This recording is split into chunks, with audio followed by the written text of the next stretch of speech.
네, 오늘 이 시간에는 기적의 치유법, 성경 말씀과 우리 신앙생활을 통해서 예수님이 오심으로 말미암아서 우리 인간 세계에 있던 모든 병들이 다 치유함을 받았거든요. 시각 변동이 일어나면서 그동안에 있었던 안진뱅이, 눈먼 사람, 귀먹은 사람, 또 중풍병자, 혈루병, 또 여러 가지 정신병, 귀신 든 사람들, 육체적으로, 피지컬적으로, 또 멘탈적으로 상관없이 모든 병이 그냥 예수님 오심으로 말하면 모든 병이 다 샥 나버렸습니다. 하지만 지금 이 시대를 사는 우리에게 있어서 많은 사람들이 질병 가운데 시달리고 있죠. 지금 이렇게 의학이 발달됐는데도 아픈 사람이 이렇게 많은데 예수님 시대는 약도 없고 병원도 없는데 얼마나 많은 사람들이 아팠겠습니까? 그러니까 예수님 만질 수도 가서 예수님과 볼 수도 없을 만큼 그렇게 많은 인파들이 몰려드는 건 너무나도 당연했겠지요. 그리고 집에서 치유하니까 위에 지붕을 뜯어서라도 내려 침상에서 내려서 그의 병을 치유하는 친구들의 도움이 있을 정도로 그렇게 서로들 그냥 치유받으려고 이렇게 하지 않았겠습니까? 그래서 우리가 다시 좀 정리해보면 우리가 완전히 회복되는 거는 결국에는 예수님이 재림하시고 우리가 하나님의 나라에서 우리의 육신이 부활함으로 말미암아서 완전한 치유가 있을 것입니다. 그때는 아픔도 슬픔도 눈물도 죽음까지도 심지어는 죽음까지도 없다고 그렇게 이제 약속이 되어 있는데 그러면은 아직까지는 병 가운데 있는 우리가 이 시대를 살아가면서 병 가운데 어떻게 하면 조금 더 우리가 신앙생활 하잖아요. 신앙생활 하는데 여전히 불안해. 여전히 멘탈적으로 어려움이 있어. 그러면 안 되거든요. 신앙생활 하면서 시간이 지나면 지날수록 이게 쭉 회복이 돼야 되는 거죠. 그래서 이 시간에는 뭘 우리가 좀 살펴볼 거냐면, 특별히 이제 이 피지컬적인, 육체적인 부분들에 있어서는 우리가 이제 그 병원의 도움도 받아야 되겠죠. 그리고 하나님께서 치유해 주시도록 기도도 물론 같이 병행을 해야 됩니다. 그래서 오늘은 이 시간에는 그 육체적인 거 말고 물리적인 그런 치유들 말고 그런 거는 운동하고 그쵸 운동하고 그다음에 먹는 거 잘 먹고 사실은 그런 방법들은 굉장히 그 명확하게 어느 정도는 나와 있어요. 사람들이 알지만 못하는 것 뿐이거든 어떻게 보면은. 그래서 육체적인 건강 또 암을 예방하고 성인병을 예방하고 심장병을 예방하는 거, 당뇨병을 예방하는 거, 이런 것들이 다 어찌 보면은 운동 잘하고, 그거는 다 나와 있어요, 해답은. 운동 잘하고. 그리고 먹는 거 조심해서 먹고, 혈당 스파이크 안 일어나게 먹고, 그리고 너무 자극적인 맵고짠 거 안 먹고, 뭐 야채, 채소 많이 먹고, 우리 많이 들어서 알고 있잖아요. 그리고 이제 운동 많이 하고, 그리고 관계 잘 맺고, 이렇게 하면은 어느 정도 육체적인 그런 질병들은 우리가 이런 노력들을 통해서 많이 커버할 수 있습니다. 그런데 오늘은 좀 이 멘탈적인 부분에 있어서, 마음적인 부분에 있어서, 우리 현대 사회로 가면 갈수록 이거를 호소하는 사람들이, 이 질병을 호소하는 사람들이 나이를 불문하고 많거든요. 어린 아이에서부터 노인에 이르기까지 특히 다음 세대, 어린 영혼들, 청소년들, 청년들, 그리고 3, 40대까지도 그 젊은 세대라고 할 수 있잖아요. 그 젊은 세대에 있어서 이 멘탈적인 어려움을 겪는 사람들은 정말 기하급수적으로 너무 많이 늘어나고 있어요. 그래서 지금 초등학교 학생들 얼마나 들볶고 선행학습을 시키고 걔네들한테 어, 그 주입을 하고 그리고 선행학습을 통해 가지고 할 수 있어 학원을 돌리고 고시 4세 고시 7세 고시를 치르고 하면은 지금 우울증이 폭발하고 있대잖아요. 뉴스에 나오잖아요. 초등학생들이 우울증 폭발하고 있다. 그리고 얼마 전에는요, ADHD에 대해서도 많이 우리가 엄청나게 늘고 있다라는 거 다 알고 있잖아요. 그리고 또 하나, TV에, 지난주에 이제 KBS 다큐멘터리 하는 것을 봤는데, 자폐증 있잖아요, 자폐. 자폐 스펙트럼이라 그래서, 그걸 오토이즘이라 그러더라고요, 영어로. 그래서, 어, 그 오토이즘에서 오토라는 그 부분은 자기 셀프, 영어로 보면 셀프래요, 셀프. 그래서 자폐 이름이 잘못됐다 그럽니다. 사실은 우리나라 번역하면서 패자가 잘못된 거예요. 그래서 오토이즘 자기 위주에 갇혀버리는 거예요. 그래서 자기 위주의 그러한 멘탈에 갇혀버린 그러한 병, 그런 것들이 자폐증인데, 자폐증 아이들도 지금 어마어마하게 많이 늘어나고 있다는 거죠. 그래서 그 원인이 뭐냐? 자폐증은 어떻게 보면은 사회활동을 잘 많이 못해서 자기 혼자만의 세상에 빠져서, 그래서 다른 사람과의 이런 커뮤니케이션에 반응을 못 일으키는 거거든요. 그래서 심지어는 이제 어린이들 하는 그 인형극이 있잖아요. 인형극. TV에서 이렇게 보면 인형들 이렇게 나와가지고 조정하면서 인형극을 이렇게 하잖아요. 근데 인형극 중에서 한 아이를 자폐증 아이의 캐릭터로 만들었더라고요. 그러니까 얼마나 자폐증이 많으면 주위에서 학교 가면은 자폐증 있는 애들 볼 수 있거든요. 그러면 얼마나 자폐증이 많으면은 그 인형극 매주마다 나오는 인형들이에요, 다. 근데 그 인형 중에서 한 인형 아이를 캐릭터로 자폐 캐릭터를 만든 거예요. 그래서 옆에 아이들이 그 인형이죠, 다. 성우들이 이제 역할을 하고. 옆에 아이들이 뭐 이렇게 막 물어보고 이러면은 걔는 대답을 안 해. 자기 것만 보고 있어. 그냥 대답도 안 하고. 이러네. 그러니까 그만큼 많다라는 거거든요. 그것도 그렇죠. 요즘에 뭐 조현병, 조울증, 우울증, 공황장애 하면서 얼마나 많아요. 그거는 드러나는 병일 뿐이지. 드러나지 않는 그런 내적인 그런 어려움들을 겪고 있는 사람들은 그거의 몇 배 되겠죠. 교회 안에서도 심지어 교회 안에서도 굉장히 많을 것입니다. 그래서 늘 불안함에 시달리고 그렇죠. 그리고 이제는 1인 가구가 세대가 너무 많이 늘어났기 때문에 외로움에 시달리고 티는 못 내지. 하지만 엄청난 외로움에 시달리고 거기서 자기가 혼자 또 갇혀버리고 그래서 대외 활동이나 이런 것들에도 머뭇머뭇하게 되고 자기 혼자만의 시간들을 자꾸만 갖게 되고 그리고 우리 여대 앞에 동덕여대 앞에도 가서 샤브샤브 먹을 때도 1인 샤브샤브 해가지고 전부 다 혼자 앉는 둘이 앉는 자리 딱 두 개밖에 없죠. 나머진 다 혼자 앉는 자리죠. 그래서 칸막이 쳐놓고 보니까는 여학생들이 와가지고 혼밥 하는데 다들 거기에다가 반주도 곁들여가지고 아주 그냥 혼자서 한 잔 한 잔 이렇게 하면서 귀에는 이어폰을 꽂고 앞에는 휴대폰을 놓고 그를 TV를 보면서 그러면서 자기 혼자 한 잔 들이키면서 샤브샤브를 이렇게 먹는 거죠. 그런 생활이 오래되다 보면은 그거는 부작용이 날 수밖에 없습니다. 하나님께서는 우리를 교제하도록 만드셨기 때문에 그렇게 혼자 계속 사는 것이 익숙해지다 보면은요, 거기에 대한 부작용들이 반드시 나타나게 되었어요. 자기 혼자 그것들을 그 외로움 해소하기 위해서 어떤 것들에 중독이 된다든지 이런 멘탈적인 부분들이 많은 거죠. 요즘에 또 캄보디아에서 청년들이 자꾸 그쪽으로 가는 이유가 뭐냐면 다 멘탈들이 무너져서 그런 거예요. 당장 돈이 필요해. 그것을 위해서 범죄인 줄 알면서 거기를 떠나는 거죠.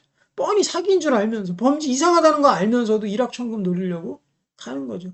한 달에 1,000만 원씩 벌고 막 5성급 호텔에서 있고 그런 게 어디 있습니까 세상에. 세상에 공짜가 어디 있어요. 다 대가를 치러야지 거기에 합당한 그런 소득이 나오는 거지. 어떻게 그냥 뺑뺑 놀던 청년이 가가지고 그렇게 벌겠습니까? 뻔히 알면서도 대포통장 자기가 제공하면은 몇 천만 원 준다니까 그거 믿고서는 또 가는 거예요. 다 멘탈의 문제입니다. 멘탈. 그래서 오늘은 이 멘탈의 문제를 우리가 성경적으로 좀 해법을 가져보자. 과연 없을까? 저는 있다고 생각합니다.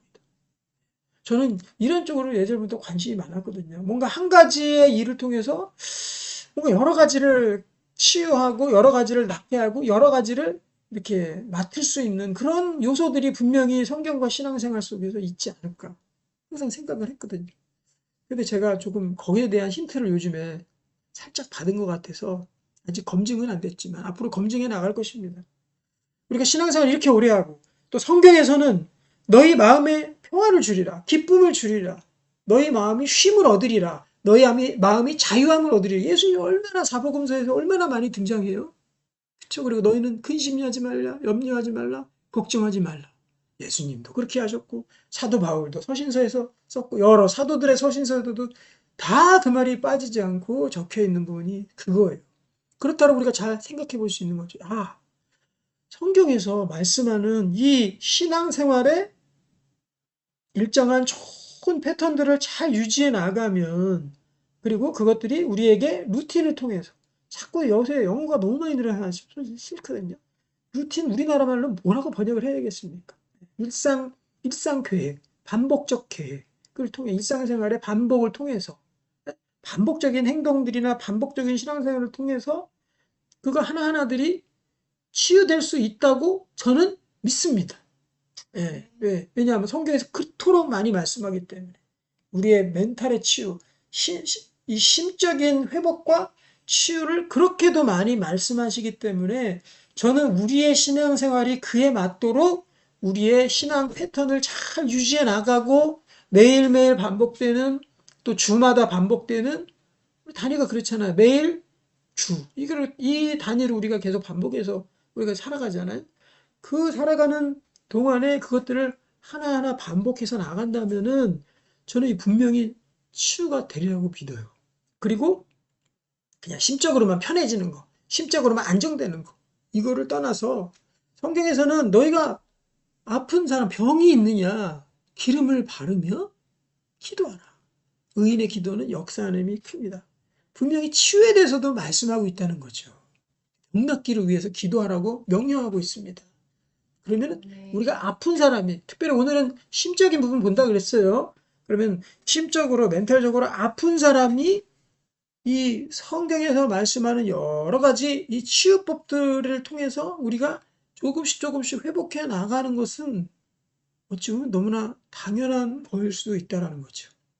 근데 여기서 오늘 살펴볼 부분은요, 저는, 이 육체적인 어려움들은 멘탈로 풀어야 되고요. 우리에게 있어서 이 심적인 어려움들은 피지컬적인 부분으로 저는 해결하는 방법을, 그 접근을 해야 된다라고 저는 생각을 하고 있어요. 예를 들면, 우리가 마음이 굉장히 우울해. 예를 들면, 우울해. 그러면은, 당신, 그 멘탈로서 해결을 하는 접근을 취하는 거지. 그건 저는 잘못됐다고 보는 거죠. 당신 우울해요? 기뻐하십시오. 당신 우울해요? 마음을 고쳐 먹으십시오. 마음을 바꿔야 돼요. 마음. 지금 마음이 아픈데 마음 하면은 그 마음이 회복이 되겠냐는 거죠. 저는 아니라고 생각합니다. 그걸 알면은 안 아프지. 근데 지금 그게 안 되는데 아픈 상태인데 그 안 되는 거를 그걸 바꾸라고 얘기하는 게 말이 되냐고. 그죠? 그래서 우울한 사람이 어떻게 해줘요? 같이 우리 밖에 나가서 바람 좀 쐴까? 아니면 산책을 할까? 아니면 가서 운동을 할까? 아니면 좀 친구들을 만날까? 아니면 뭐 쇼핑하러 갈까? 아니면 맛있는 거 먹으러 갈까? 이렇게 물리적인 접근법으로 그 심적인 것들을 해결하려고 하잖아요. 그렇죠? 네. 그렇습니다. 그러니까 다른 방법으로 직접적으로 가면 안 되고요. 간접적인 다른 방향에서 그것들을 접근해야지 그 심적인 부분들이 치유받고 회복감을 얻을 수 있다라는 거죠. 그래서 저는요, 우리가 보통 이런 그 착각에 빠질 수가 있습니다. 특히 신앙생활하고 또 성경적으로 접근할 때 만약에 심적으로 어려움이 걷거나 또 우울증이 있거나 아니면은 불안하거나 아니면 뭐 무기력하거나 뭐 이런 것들이 있을 때 그거를 멘탈적으로 신앙적으로 얘기를 하는 거죠. 물론 그 방법도 필요합니다. 내가 마음을 잘못 먹을 수도 있어요. 그래서 고쳐먹게 하는 거죠. 그것을 통해서 회복할 수도 있는 것입니다. 그렇지만 거기에만 끝나면 안 된다는 거죠. 그 마음을 마음으로 깨트리려고 하는 시도만 해서는 안 되고 뭔가 물리적인 것들로 할 수 있는 방법이 뭘까? 신앙생활 이렇게 성경책을 쭉 읽다 보면은요, 대부분이 망치로 땅 때리는 물리적인 힘이 아니라 마음을 훈련하고 마음을 또 생각을 성령을 통해서 마음과 생각을 훈련을 통해서 그렇게 회복하고 또 그것을 치유법으로 제시하는 그런 접근법들을 가지고 가는 게 사실은 일반적이에요. 설교도 그렇게 하고요. 또 교회 상담하면은요, 마음적으로 해결해 주려고 그래요. 육체적으로 아니고. 근데 오늘 육체적인 거, 피지컬적인 거를 오늘은 살펴보려고 합니다. 새로운 접근법이죠.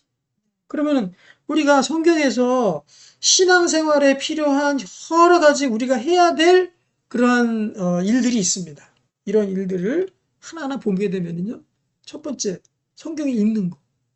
사실 읽는 거는 그냥 눈만 돌아가지, 그것도 사실 마음적으로 하는 것이거든요. 물리적으로 우리가 눈으로 보고 그것들을 인지하는 것이긴 하지만 그것들은 사실상 이 멘탈적인 부분입니다. 읽는 거. 그리고 기도하는 것도 그래요. 기도하는 게 물론 거기에 박수 치면서 기도할 수도 있고 손 흔들면서 막 아니면 불불불 떨면서 기도할 수도 있지만 일어서서 기도할 수 있지만 기도하는 것도 어떻게 보면은 하나님과 이 심적인 그런 대화입니다.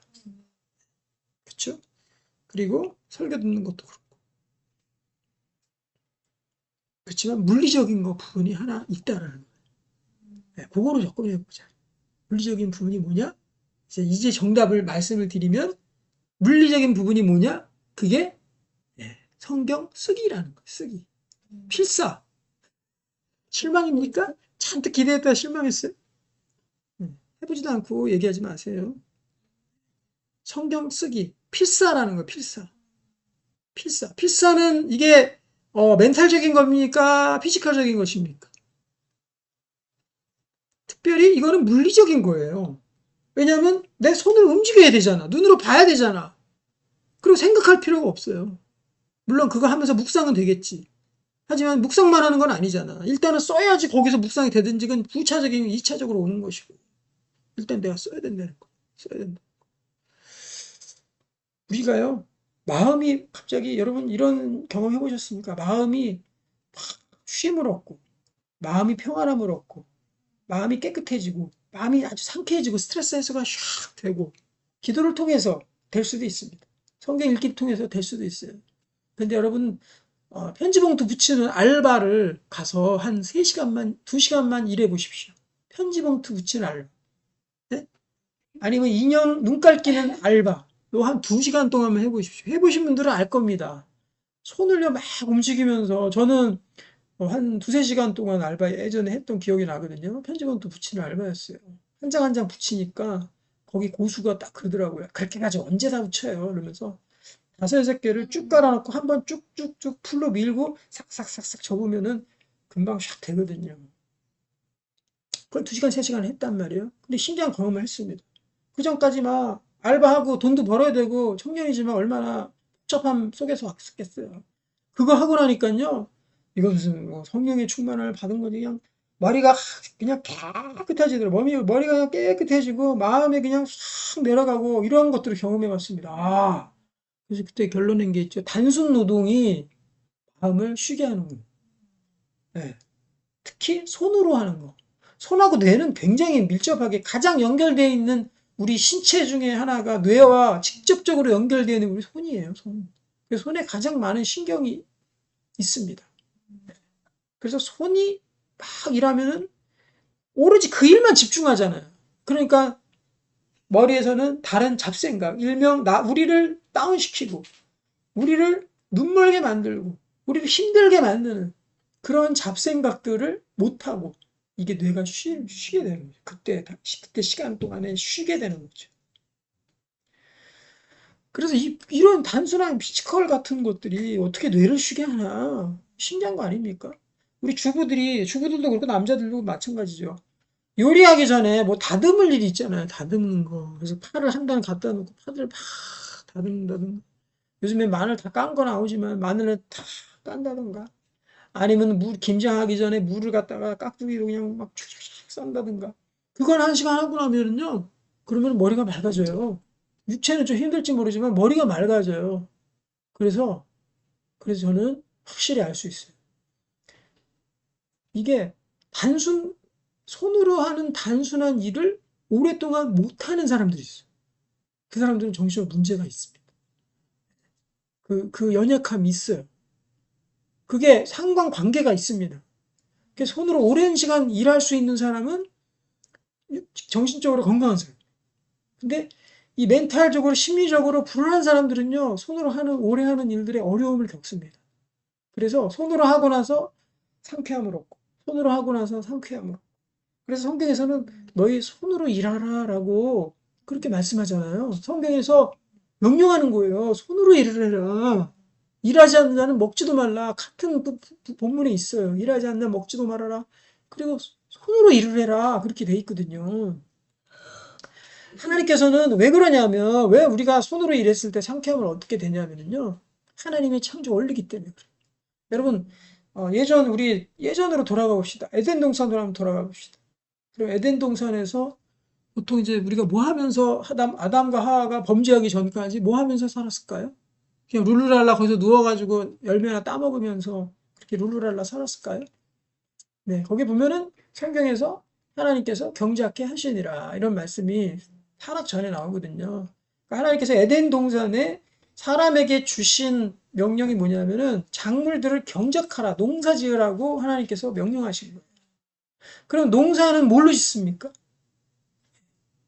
8, 90% 손으로 다 합니다. 발로 하는 건 움직이는 거하고 그냥 거기 버티고 서 있는 정도지 다 손으로 해. 농사일 하나하나 심어야 되죠. 씨를 갖다 뭐 발라야 되죠. 하나하나 심고 들어가야 되죠. 뽑을 때도 뽑아야 되죠. 아니면 거기에 흙을 고르게 해줘야 되고 다 손으로 해야 되죠. 전부 다 손으로 하는 거예요. 열매 따면 어떻게 합니까? 열매 따가지고 그거 모아야 되죠. 다 일일이 따는 거. 발로 땁니까? 아니면 머리로 따요? 손으로 다 따잖아요. 손으로 따가지고 그것도 이게 자루에다가 다 넣어야죠. 아니면은 벼 같은 것들은 벼 가지고 그거 막 치고 해가지고 벼 또 다 이렇게 골라내야 되죠. 또 곁가지에 뽑을 것들은 또 가지 같은 거 다 뽑아야 되죠. 가시 같은 거에서 가시 같은 거 다 제외해야 되죠. 밤 같은 거 밤 껍질 거 다 빼가지고 밤만 또 담아 다 손으로 하는 일이란 말이에요. 그러니까 하나님께서는 우리에게 손으로 일했을 때 건강할 수 있도록 그렇게 하나님이 창조하신 겁니다. 경작하는 거예요. 그 현대사회 오면은 손으로 뭐 합니까? 손으로 할 수 있는 일들이 점점 기계, 전자 제품들이 손으로 하는 것들을 대부분 다 대신하고 있어요. 그래서 요새 설거지 기계나 빨래 넣는 거, 그것도 싫어가지고 건조기 나왔어. 빨래라는 거 자체는 어마어마하게 노동이 들어가는 일이거든요. 그걸 가져가야죠. 그 몽둥이로 두드려야죠. 문질러야죠. 빨아야죠. 짜야죠. 그 세탁기가 요즘에는 다 해주고 건조까지 다 시켜줘 나오고. 그래서 결국에는 우리가 무슨 씨를 심겠습니까? 벼를 거두겠습니까? 그것도 다 이제 기계들이 알아서 하고. 여전히 이제 농촌에 계신 분들은 많이 물론 하겠지만은 우리가 손으로 하는 거 요새는 뭐예요? 리모컨밖에 없어요. 리모컨 탁탁 받고 스마트폰 탁탁 눌리고 그 정도밖에 안 하거든요. 그러니까 이게 정신적으로 문제가 생기는 거예요. 하나님께서 그렇게 창조 안 했는데 인간이 하기 싫어가지고 다 바꿔버리니까 그 부작용들이 어마어마하게 일어나는 것들이 정신하고 손이 연결돼 있는데 손으로 우리가 정상적으로 흙을 밟고 흙을 만지면서 해야 될 그 일들을 다 상실해 버려가지고 이 정신적인 문제가 오는 것입니다. 그렇다고 우리가 다 때려치고 지금 귀농하자는 말로 할 수는 없잖아. 다 귀농할 수는 없잖아요, 여기서. 지금 돌이킬 수 없는 상황 가운데 있어져 버리는 거죠. 그래서 그 실험하신 분이 또 대천덕 신부님이죠. 그걸 실험하자. 노동은 기도요, 기도는 노동이. 난 그게 무슨 말인지 이해를 못해서 처음에는 저게 무슨 말이지. 근데 혼자 이해했어. 아, 노동이 정말로 중요한 것이구나. 노동이 사람을 살리는 일이구나. 땀을 흘리면서 손으로 노동하는 것이 얼마나 사람답게 만드는 일인가. 그 노동하면서. 그 기도다. 사람을 건강하게 하나님 앞에서 강하게 만드는 것이 기도고, 또 열심히 하나님께 기도하는 것이 그것이 노동이구나. 기도와 노동을 같은 선상에서 그렇게 노동이 중요하다라는 것들을 같은 선상에서 올려놓고 이 대천적 신부님이 본 거죠. 그래서 그것을 실험하기 위해서 예수원이라는 곳을 만들고 같이 공동체를 실험하기 위해서 예수원이라는 곳을 만들고 같이 땅에서 노동해서 땀을 흘리면서 노동하는 삶으로 돌아가기 위해서 예수원을 만들고 거기서 실험장을 거기서 선택을 한 것입니다. 그래서 저는요, 한 가지 얘기했지만 그거 다 하자는 얘기 아닙니다. 왜냐하면 다 하기에는 이미 너무 멀리 왔어요. 그거 가가지고 우리가 흙 만지면서 텃밭 가꾸시는 분들은 정말 잘하고 있는 거죠. 뭐 건강한 취미생활 겸 그런 걸 하고 있는 거예요. 자기가 텃밭 따로 이렇게 관리하시는 분들 굉장히 잘하고 있는 겁니다. 아주 성경적으로 잘하고 있는 거예요. 텃밭 가꾸시는 분들 손 들어보세요. 열심히 하시기를 바랍니다. 물도 일주일에 한 번씩 가서 아이들 특별히 데리고 가서 좀 흙도 만지게 하고요. 풀도 뜯게 하고 이렇게 굉장히 그 아이들 정신적으로 건강하게 만드는 거예요. 그러면 우리가 뭘 할 것이냐? 뭘 할 것이냐?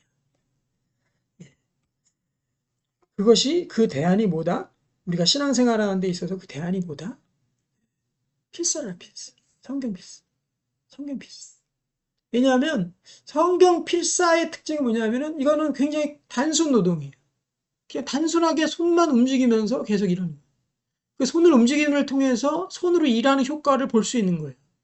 그리고 특별히 성경 말씀을 쓰기 때문에 일반 책을 쓰거나 일반 노동을 해도 그 정도인데 효과가 일반 흙을 만지면서 하는 노동도 우리를 상쾌하게 만드는데 땀은 물론 나고 육체적으로 힘들지만 집에 가서 밥 먹고 누워 보십시오. 그냥 기분이 정말 좋을 거예요. 일반 노동도 그런데 일반 봉투 붙이는 그런 일도 그런데 우리의 상쾌함을 주는데 하나님 말씀을 쓰는 거 오죽하겠냐고요. 그래서 저는요, 필사하면은 요즘에 서점, 기독교 서점 같은 데 가보면은 필사 노트 엄청나게 많이 나와 있고요. 제가 쓰는 필사는 책이 그대로 있고 절반은 성경 나와 있고 절반은 비어 있어요. 그래서 그걸 보면서 그대로 필사할 수 있게끔. 근데 그걸 보면서 저는 한때는 저 뭐 하는 거지?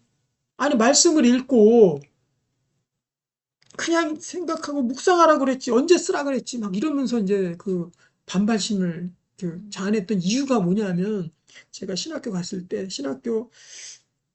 신학대학원 신학대학원 신대원이라 그러죠. 그 목사 전용 코스가 있어요. 3년 동안의 신학대학원 코스가 있는데 우리 신학교에서는 그 코스에 대해서 정말 목사다운 목사를 만든다라는 그 총장님의 신념 하에 6학기 동안, 3년 6학기 동안에 신약 성서를 다 필사해야지만 졸업을 시켜주겠고, 그렇게 정해놨어요. 사실 지금 생각해보면 엄청 그 총장님이 잘하는 거죠. 그런데 무슨 부작용이 되냐. 그러니까 뭐든지 강제로 시키면 안 돼. 그런 부작용이 생길 수밖에. 그래서 자율학습이 중요한 거고 자기주도 학습이 그래서 중요한 거. 강제로 시키면 반드시 부작용 나. 그렇게 그거를 갖다가 학제로 만들어 버리니까 어떤 부작용이 있느냐. 글씨체만 데리고 왔습니다. 글씨체. 물론 은혜도 됐지만 이게 매일같이 내가 일정 부분을 나눠가지고 매일 정성스럽게 신학생이면 그 정도 돼야죠. 근데 인간인지라 그게 안 되는 거예요. 그래서 학기가 끝나기 전에 제출하기 한 2주일 전에, 일주일 전에 이제 그때부터 스타트가 걸립니다. 그러면은 막 글씨가 그냥 막 거의 막 다 글씨가 막 다 승천하려고 그래. 막 써. 그래 내가 좋은 글씨체 거기서 다 버렸어. 3년 동안. 그거 막 쓰면서. 그래서 그 필사에 대한 안 좋은 기억이 그때 저한테 심겨졌죠. 그래서 이제 교회에서 필사 노트 내라 그러는 교회들도 있어요. 그리고 필사 노트 밖에다 쌓아놓고 뭐 필사 노트 거두면 그거를 제본을 떠가지고 다시 드립니다. 뭐 이런 교회도 가까이 있었고. 그래서 저 그거 볼 때 아, 뭐 하는 짓이지? 그냥 하나님 말씀 그 시간에 내가 두 번, 세 번 읽고 묵상하겠다, 기도하겠다 막 이랬거든요. 그거는 성경적인 근거를 못 찾았기 때문에 그런 거죠. 성경적 근거. 그러면 필사에 대한 성경 쓰기에 대한 그런 성경적 근거를 먼저 살펴보자는 거죠. 그리고 필사가 주는 결과, 효과가 어떤지를 한번 보자는 거죠. 그렇죠? 우리 오늘 신명기 17장 18절 20절 읽었는데 왕이 이제 왕에게 주시는 하나님의 명령이거든요. 근데 이 왕위에 오르거든 하면서 18절에서 20절까지 딱 이거 명령 하나 주십니다. 그리고 뒤에 보면 이제 부인을 많이 두지 말아라, 또 전쟁 일으키지 말아라, 뭐 이런 이제 명령들이 나오지만 이 18절에서 20절까지 명령이 제일 중요한 명령. 그가 왕위에 오르거든 레위 사람 제사장 앞에서 있는 이 물세를 등사하여 필사하여 등사하라 그러죠. 등사가 필사 옮겨 적으라라는 얘기예요. 자기 책에 기록하여 평생 자기 옆에 두고 읽어 그 하나님 배우기를 경외하기를 배우며 이렇게 되어 있잖아요. 그 결과가 어떻게 됩니까? 20절에 그리하면 그의 마음이 그의 형제 위에 교만하지 아니하고 여기 마음에 대한 언급이 제일 먼저 효과로 나온다라는 거예요. 필사의 결과, 효과. 그의 마음이 어쩌고 저쩌고 나온다라는 거죠. 거기다 동그라미 쳐놓으십시오. 그리하면 그의 마음이 회복함을 얻고 마음이 형제 위에 교만하지 않는다는 건 뭡니까? 마음의 안정이 온다는 거. 교만함 자체도 다 정욕의 산물이거든요. 왜 교만합니까? 자기 욕심이 있으니까. 욕심이 잉태한즉 죄를 낳고 사망을 낳느니라. 그러니까 이 교만 자체가요. 이거는 엄청난 정욕의 발현이에요. 한 형태로 나오는 거예요. 한 사람은 교만으로 나올 수 있고 하나는 정욕의 산물로 여러 가지로 이게 표현이 되거든요. 정욕의 산물이 하나님께 맡기지 못하고 자기 혼자 자기의 욕심을 하나님이 허락하신 내용 그 이상을 욕심을 부리는 게 정욕이거든요. 그래서 정욕으로부터 이, 이 성적인 타락으로 올 수도 있는 거예요. 정욕으로부터 어, 중독으로 해, 증상으로. 그것이 마약이든 아니면은 뭐 음란물이든 아니면 인터넷이든 드라마든 어떤 중독. 그래야 잊을 수 있으니까 나의 괴로움을. 중독으로 나올 수도 있는 것이고. 여기처럼 형제 위에 교만으로 나올 수 있고 재물로도 나올 수 있고 여러 가지로 나올 수 있는 것입니다. 그러지 아니하고 좌로나 우로나 치우치지 않을 것이다. 마음의 중심이 잡혀야 좌로나 우로나 치우침이 없는 겁니다. 한쪽으로 이게 쏠려버리면 그쪽에 그 마음의 증상들이 나오는 거예요. 자기가 너무 다운이 돼요. 그럼 그쪽 증상으로 나오겠죠. 그리고 너무 설쳐막 지금 욕심 그러면은 뭐 난리 그냥 구슬하면서 자기 혼자 다 하려고 교만하겠죠. 중심이 딱 잡혀야 될 거 아닙니까? 그런 효과가 있다는 거죠. 또 신명기 6장 6절에서 9절 보면은요. 오늘 내가 내게 명령하는 이 말씀은 너는 마음에 새기고 그렇죠? 마음에 일단 쓰라 그랬어요. 그럼 마음에 쓰는 게 뭐예요? 마음에 새기는 거. 마음에 신비에 적는다, 신비에 쓴다 이런 말들 많이 하잖아요, 우리가. 마음에 어떻게 적을 거예요? 마음에 어떻게 쓸 거예요? 네. 그거는 손으로 글을 씀으로 인해서 마음에 쓸 수 있는 것입니다. 한번 여러분 아무것도 안 하고 마음에 한번 써보십시오. 써지나. 자, 한번 써보세요. 마음에 막 써보세요. 그 말씀을 새기고 내가 들은 말씀을 잘 새기고 기억하는 거 말씀을 새기는 거지 마음에 새기는 거지 그리고 그 말씀을 내가 암송하고 계속해서 읊조리는 거 이걸 통해서 마음에 새길 수 있죠. 또 하나 물리적인 것도 해야 되지 않습니까? 다 심적인 거예요. 그런 거는 생각적인 거예요. 이 시간은 물리적인 우리의 행동 손의 행동을 통해서 우리의 정신적인 마음적인 어려움을 치유하자라는 게 오늘 주제거든요. 그럼 어떻게 해야 돼요? 네, 마음에 새기려면 다른 여러 가지 방법과 함께 우리가 심적으로 어려웠을 때 특별히 할 수 있는 방법이 있습니다. 큰 이 필사의 중요한 또 우리 장점 중에 하나가 뭐냐면 여러분 마음 가운데 내가 하나님 말씀으로 무장하고 하나님 말씀으로 다시금 새기고 다짐하고 이런 것들은 내가 막 죽기 직전이야. 힘들어 죽을 것 같아 지금. 그때 할 수 있습니까? 못합니다. 그때 그냥 잠수 타지 않으면 집에 엎어져 있는 거예요. 그리고 누워가지고 일어나지도 못해. 주님 죽여주십시오. 저를 데려가 주십시오. 이런 말만 하고. 그럴 때는 물리적인 어떤 그 우리의 신앙 행위가 필요한 거죠. 물리적인 행동. 그게 뭡니까? 할 수 있는 유일한 길. 그때 엎어져 있는 애 보고 야, 너 가서 빨리 기도해야지 뭐야. 왜 기도를 안 하니까 그렇지 막. 그래 보십시오. 그러면 너나 기도해라 하면서 저 인간 도움도 안 주고 그러니까 힘든 사람한테 기도 안 해서 그렇다 이런 말 하면 안 됩니다. 크게 상처받아요. 그리고 더 분노가 일어나게 돼 있어요. 기도를 안 해서 그렇지. 아니면 지금 그게 뭐야. 빨리 가서 기도해. 이러면 안 돼요. 힘든 사람한테는 그게 그 사람 더 힘들게 할 수 있는 겁니다. 안 돼요. 그런 사람 안 됩니다. 제가 보니까요, 유일하게 할 수 있는 물리적인 일이 뭔 줄 알아요? 성경 쓰는 거예요. 자기가 죽을 것 같아. 저는 그런 경험이 많아서 지금 말씀을 드리는 거예요. 제가 죽을 것 같아. 그래서 성경을 한번 이렇게 써봤어요. 쓸 수 있더라고. 그건 할 수 있더라고. 마음이 막 너무 힘들고, 정말 힘들고, 막 눌리고, 우울하고, 하나님 앞에 나아갈 힘도 없고, 이럴 때. 하나 쓸 수 있더라고. 그 손은 움직일 수 있고. 글씨를 쓰면서 우리가 편지봉투 붙일 때, 일을 할 때, 인형 눈가 끼울 때, 그때 마음의 상쾌함을 얻는 것처럼 손으로 하나님 말씀을 쓰는 일을 하게 되면요. 손으로 하는 일이거든요. 이것도 손으로 일을 하라. 마음 말씀을 쓰는 손으로 하는 일을 하게 되면은 그때 마음이 쉼을 얻을 수 있다라는 거예요. 특별히 하나님 말씀을 더 쓰게 되면은요. 하나님 말씀을 쓰게 되면은요. 그럴 때 영적인 회복을 같이 일어납니다. 하나님 말씀은 다른 일도 그런데 하나님 말씀은 비교가 안 되죠. 회복이 된다는 거예요. 그리고 말씀으로 그리고 써보신 분들 알 겁니다. 우리가 보통 읽을 때는 그냥 휙 지나갔던 말씀이 새롭게 다가와요. 그리고 그때 장면 장면 하나하나들을 상상하게 됩니다. 저는 최근에 쓴 것 중에서 어떤 부분을 좀 이렇게 상상을 해봤냐면은 헤롯 왕이 죽기 직전까지 헤롯한테 가지 말라고 이 예수님의 부모가 그 꿈으로 그 언지를 받습니다. 그 부분을 쓰는 거예요. 그러면서 그때 상상이 그 짧은 구절이거든. 한 절, 두 절밖에 안 돼요. 그 상황이. 그럼 아 이런 게 있었구나. 읽으면 그냥 휙 하고 넘어가는데 쓰니까 그때 어떻게 했을까? 요셉과 마리아가 그때 당시에 어떻게 하고 있었을까? 아, 정말 무서웠겠구나. 아니면은 또 하나님의 때를 기다리고 있었겠구나. 하나님의 때가 있구나. 다 있구나. 이런 묵상이 같이 되면서 평소 때는 알지 못했던 묵상까지도 하나님께서 덤으로 주시더라고요. 그러면서 그게 몇 분 안 됩니다. 한 10분 썼나? 그러니까 영적으로 마음적으로 눌려있던 것들이 싹 회복함을 얻는 거예요. 상쾌함을 얻는 거예요. 그럼 이 차이는 뭘까? 내가 좀 전에 막 혼돈 가운데 있었던 상황이랑 내가 쉼을 얻는 지금의 상황이랑 어떤 차이가 있을까? 제가 예전에도 이 뇌파에 관해서 좀 말씀을 드렸는데요. 오늘은 좀 구체적인 그런 그 간증들을 좀 하면서 이렇게 하면 좋을 것 같은데, 이 뇌파 중에서는요, 알파파, 베타파, 감마파, 델타파 이러면서 이게 나눠놨어요.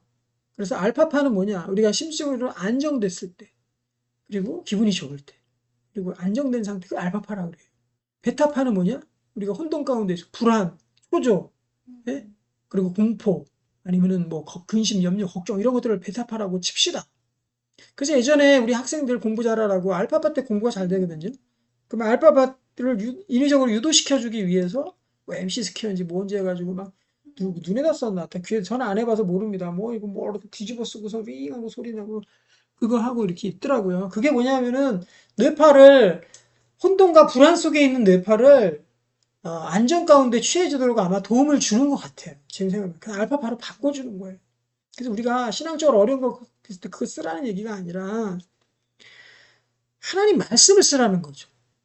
그것도 병행해야 됩니다. 그래서 저는 큐티 할 때 하나님 말씀 읽고 묵상하고 기도하고 거기에 플러스해서 말씀을 기록하고 쓰는 것들을 꼭 해야 된다라고 저는 생각해요. 그래서 하나님 말씀을 다 우리가 이행하는 거니까. 그래서 우리 인간은 혼돈과 불안하게끔 창조되지 않았어요. 우리 마음 가운데는 안정과 기쁨만 있게끔 평안만 있게끔 하나님 창조하셨습니다. 그런데 최초의 베타파가 시작되는 부분이 언제냐면 창세기 3장 10절 말씀이에요. 여호와 하나님이 아담을 부르시며 그에게 이르되 내가 어디에 있느냐? 이제 숨었어요. 이르되 내가 동산에서 하나님의 소리를 듣고 내가 벗었으므로 두려워하여 숨었나다. 이 3장 10절 말씀이 이 인간에게 처음에 혼돈과 두려움과 수치심과 부끄러움이 들어왔던 하나님이 만들지 않았던 마음의 상태가 들어온 최초의 이 구절이 이 3장 10절이거든요. 그러니까 우리가 지금 겪고 있는 여러 가지 혼돈, 불안, 초조, 조급함 이런 마음들은요. 하나님께서 원래 우리 인간 가운데 만드신 마음이 아니에요. 죄로 인해서 우리에게 들어온 거죠. 사탄 마귀와 함께 죄로 인해서 우리의 만들어진 우리의 이 피조물들이 어그러지고 깨어진 그런 상태가 된 게 바로 이 베타파의 상태라는 거죠. 알파파로 돌려야 됩니다. 우리가요, 하나님 은혜 받고 막 할렐루야 아멘하고 이럴 때는 너무나도 기쁘고 막 다 이길 것 같고 그럴 때 정말 성령이 충만하고 이럴 때 있죠. 그때 알파파로 마음의 상태가 하나님이 원래 만드신 창조 상태로 회복이 된 상태예요. 근데 집에 가가지고 왼수덩어리 열고 다시 보고 그리고 내가 힘들어했던 그 일 다시 맞닥뜨리게 하면은 그 일들 다 잊어먹거든요. 은혜 받았던 그것들 다 잊어먹고 그럼 다시 그 속에서 다시 불안해지고 다시 거기에서 싸우고 성내고 죄짓고 이렇게 되는 겁니다. 심적으로.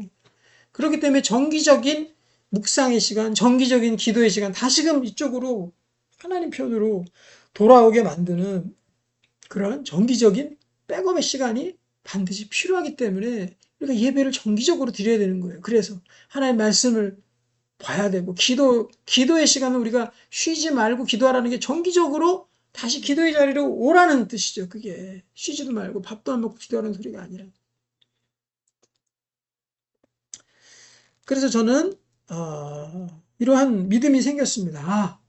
특별히 정신적으로 좀 심하게 어려움을 겪는 사람들이 있다면 그분들에게 있어서 일반 뭐 보통 사람도 마찬가지지만 이 하나님 말씀을 기록하고 쓰고 손으로 하나님 말씀을 쓰면서 일하게 만드는 그 작업을 좀 우리가 계획적으로 교회에서 계획적으로 시스템적으로 해줄 수 있는 부분이 분명히 필요하겠구나 이런 생각을 하게 된 거예요. 직접적으로 쓰는 명령이 신명기 6장 9절에 있습니다. 내 집 문설주와 바깥문에 기록하라고 돼 있어. 기록 써라 써라 써라라고 돼 있어. 기록하라. 여기 보면 하나님은 단순히 말씀을 들으라가 아니라 기록하고 기억하고 되새기라고 명령하셨다. 그러니까 손으로 기록하는 행위 자체가 신앙 교육의 또 신앙 행위의 한 형태다. 신앙 행위, 신앙의 일들 여러 가지가 있죠. 기도, 말씀 듣는 거, 예배 드리는 거, 봉사하는 거, 또 전도하는 거 여러 가지가 있지만 암송하는 거 거기에 플러스 우리가 놓치지 말고 해야 되는 게 손으로 기록하라는 거예요. 손으로 기록하라. 저는 타자로 기록하는 거 좀 별로입니다. 요즘 이런 거 좀 이제 그만 좀 하고 이런 거 그만하고 정말 손으로 이렇게 좀 쓰는 그런 일들을 해야 될 것 같아요. 저는 이것이 성인들에게 있어서 정신적 어려움 겪는 분들에게만 만병통치가 될 것이고 그들뿐만 아니라 우리 어린 영혼들에게 서두에도 말씀드렸을 때 어린 영혼들의 지금 심적인 상황이 완전 피폐해지고 있거든요. 우리 사회가 그렇게 몰아가고 있습니다. 아이들을. 아이들이 ADHD는 극도의 혼동과 그 컨트롤이 안 되는 거예요. 자기 모든 행동과 감정들이 컨트롤하는 전두엽의 발달이 안 돼서 이걸 안 된다 했는데 그거를 안 되게 만드는 컨트롤하는 뇌가 작용을 못 하고 있는 겁니다. 그리고 여러 가지 우울증, 조울증 뭐 이런 것들도 다 뇌적인 문제도 굉장히 많아요. 뇌가 작용을 못 하는 거예요. 그러니까 언젠가 이 원인들이 다 있는 거죠. 스트레스를 받는다든가 아니면 자기가 하고 싶은 일을 자꾸 제지를 당한다든가 내가 해야 될 일 못하게 만든다. 이런 일들이 쌓이게 되면 좌절 계속 좌절이 모이면요 우울증이 됩니다. 동물 실험에서도 그건 다 증명이 되는 거예요. 동물들 자기가 하고 싶은 본능을 자꾸 차단하잖아요. 나중에 그냥 아무것도 못한 상태로 있습니다. 그 호랑이 있죠, 백호랑이. 그 태국에 가보시면요, 태국 코스 그 이렇게 돌다 보면 여행 코스 돌다 보면 꼭 백호랑이랑 같이 사진 찍는 부분이 있거든요. 특히 동남아시아 동물 사업들을 많이 하는데 동물 사업 웬만하면 안 하는 게 좋습니다. 신기하다. 호랑이가 막 이렇게 있는데 마치 그게 동상 같아요. 인형 같아요. 움직이질 않아요. 얘는 분명히 숨 쉬고 있는데 불쌍하더라고요. 근데 그 호랑이 알아보면 어렸을 때부터 극도의 학대를 합니다. 그래서 그 야성을 다 뿌리 뽑힐 때까지 엄청난 학대를 한다 그러더라고요. 그럼 호랑이가 그렇게 되는 거예요. 움직이도 사람이 옆에 하는데 움직이도 못하고 사진 찍는데 같이 찍고 우리 좋다고 찍고 그러면 안 됩니다. 그런 거 못하도록 쓰지 말아야 돼. 코끼리 타는 것도 마찬가지예요. 코끼리 타는 거 여행시킬 때는요. 그 코끼리 어렸을 때부터 막 그 창살 같은 거로 계속 찌른대요. 그래서 어마어마한 학대를 한다는 거야. 그래야지 시키는 대로 하지. 무서워가지고. 그 자기의 야성성들을 다 차단하고 극도의 보면은 호랑이도 그렇고 코끼리도 그렇고요. 걔네들은 극도의 우울증 상태에 빠져 있는 상태예요. 우리 인간도 그렇잖아요. 우울증 상태에 빠지면 어떡합니까? 아무 일도 못해요, 그냥. 이렇게 시체처럼 가만히 있습니다. 우울증 걸린 사람들. 저도 그런 경험이 있어요. 동물들도 그렇게 차단하고 학대시키면은요, 그러면은 아무것도 못하고 백호랑이처럼 이렇게 인형같이 그냥 가만히 있는 거예요. 우리 아이들 그렇게 시킬 수 있습니다. 그런 데서 해방시켜요. 웬만하면 자유롭게 해줘야 되고, 자유형 학습이 되게 만들어야 되고, 그리고 자기 주도형 학습이 그래서 필요한 거예요. 그리고 플러스 신앙행위 중에 하나, 우리 아이들이 특별히 ADHD를 집중력을 완전히 잃어버린 아이들, 뭐 하나 오래 집중 못하는 아이들에게 저는 특효가 뭐냐, 이 성경 쓰기라고 생각합니다. 손주고 아들이고 누구건 간에 성경 쓰기를 다 시키시기를 바랍니다. 그럼 우리 아이들이 진중한 사람이 돼요. 집중할 줄 아는 사람이 되고 신중한 사람이 되고 10년 가운데서도 중심을 잡을 줄 아는 아이가 되고 흔들리지 않고 잘 신앙생활을 알 수 있는 특별히 성경을 쓰기 때문에 성경 말씀이 그들을 교육한단 말이에요. 그래서 그들이 잘 세울 수 있도록 그렇게 해주는 역할을 분명히 할 것이다. 저는 믿습니다. 그렇게 하시기 바랍니다. 우리 아이들에게도 해주시기 바래요. 여호수아 1장 8절에 보면은 이 율법책을 내 입에서 떠나지 말게 하며 주야로 그것을 묵상하여 이렇게 되어 있잖아요. 그만큼 내 입에서 떠나지 말고 그것들이 내 입에 다 붙어 있을 수 있도록 하나님 말씀이 붙도록 하는 거죠. 시편 119편 11절에 보면 내가 주께 범죄하지 아니하여 주의 말씀을 내 마음에 두었나이다. 주님의 말씀이 새겨지도록 그렇게 써야 된다는 거.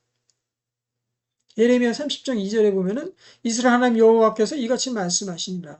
내가 내게 일러준 모든 말을 책에 기록해라. 이렇게 되어 있잖아요. 예레미야에게 시킨 거예요. 그리고 많은 선지자들에게 하나님께서 그 말씀 기록하라고 예레미야뿐만 아니라 그러니까 지금 우리 성경에 남아있는 거 아닙니까? 그들이 기록했기 때문에 기록하는 작업이 분명히 필요하다. 우리도 기록을 해야 됩니다. 요한복음 20장 30절에 31절을 보면 오직 이것을 기록하면 이렇게 되어 있죠. 너희로 예수께서 하나님의 아들 그리스도이심을 믿게 하려 함이요. 예수 믿게 하는 거 그거 성경 기록으로부터 나왔다라고 요한이 내가 기록한 목적을 분명히 얘기하고 있어요. 기록해라. 요한이 이거 순종하지 않아도 요한복음이 나오지 않았겠죠. 우리도 하나님 말씀을 기록하는 것이 이렇게 사람을 구원할 수 있는 그런 힘과 능력이 된다는 거 우리가 알아야 됩니다. 성경 여기저기에서 이런 많은 하나님 말씀을 기록함을 통해서 우리 회복을 줄 수 있다는 약속을 하고 있어요. 결론적으로 말씀드리면은 저는요, 이러한 것들 외에 특별히 추가적으로 이 정신적인 어려움을 극복하는 거, 심적인 어려움을 짜증나서 죽겠어. 막 이렇게 얘기하는 가끔씩 그런 분들이 계세요. 아, 막 황짜증이야. 막 하면서 막 짜증이 막 극도로 막 이렇게 되는 거죠. 특히 이제 여성분, 남자도 물론 그렇습니다. 여성분들이 더 이게 취약한 것 같아요. 여성들이 또 이 심적인 그런 진동의 폭이 남자보다 훨씬 더 많잖아요. 남자는 그냥 단무지잖아요. 단순무직하고 그냥 밥 먹고 잠만 잘 자면 남자는 다 만사오케이거든요. 여자는 안 그렇거든요.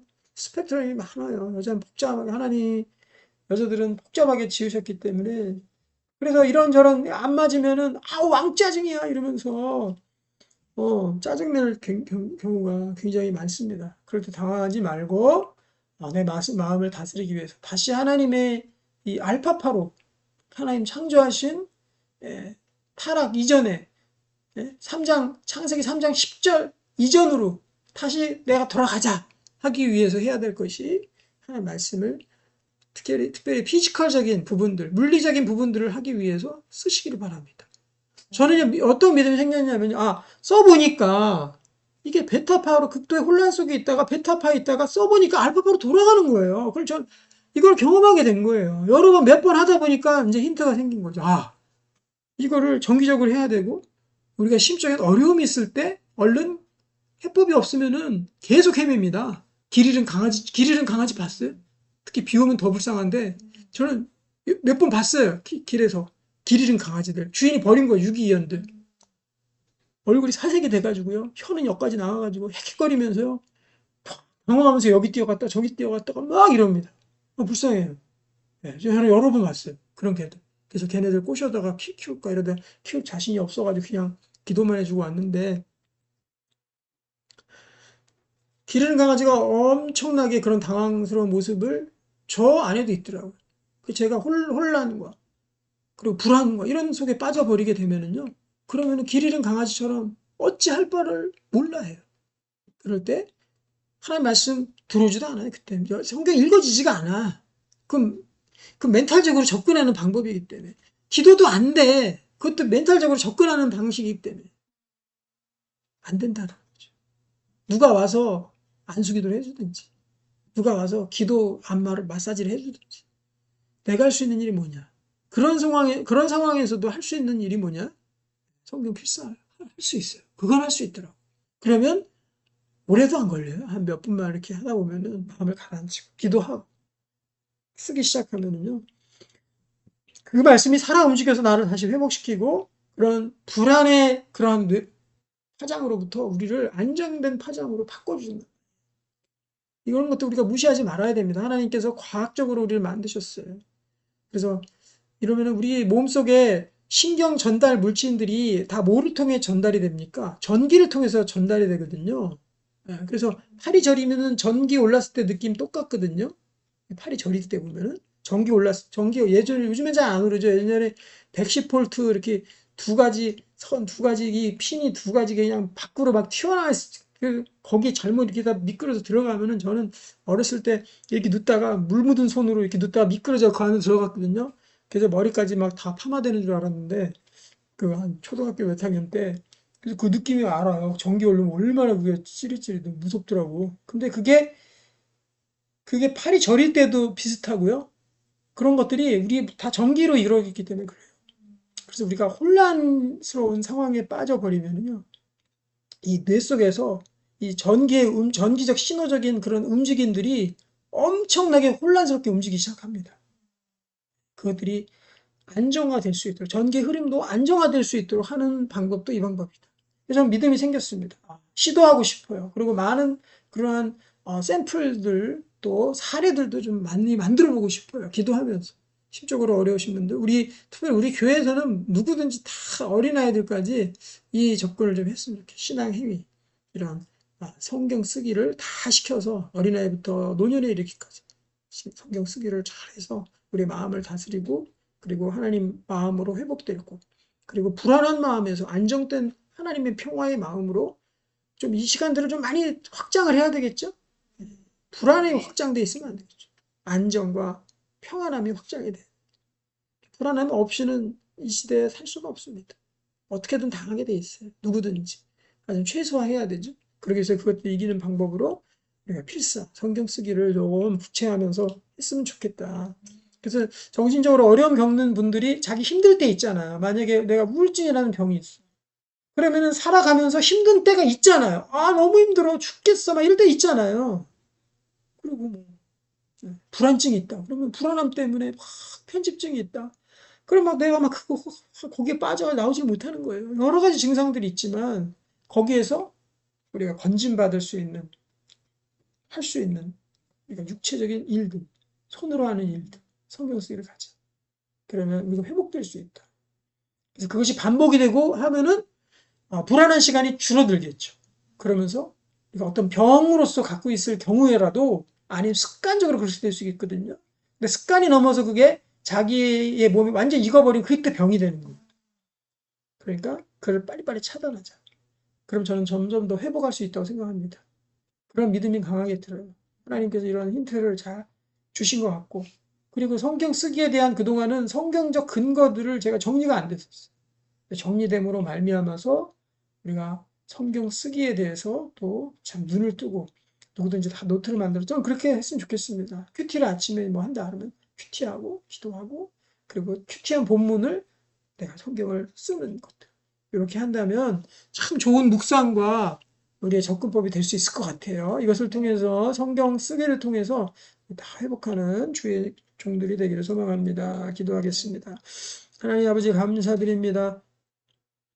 주님께서 허락하신 하나님의 이 신앙의 여러 형태들 주님께서 주셨는데, 우리 성경을 기록할지라, 바깥 문설주 지방에 기록할지라, 또 이마에 기록할지라 하는 이 기록에 대한 명령들 우리 어기지 아니하고 감당할 수 있도록 인도해 주시고, 이것들 통해서 하나님 많은 회복들이 있을 수 있도록 주님께서 역사해 주시고, 많은 정신적인 마음의 어려움들이 있는 분들이 정말 이 성경 쓰기를 통해서 많이 회복함을 얻을 수 있도록 하나님께서 역사해 주시옵소서. 예수님의 이름으로 기도하옵나이다. 아멘.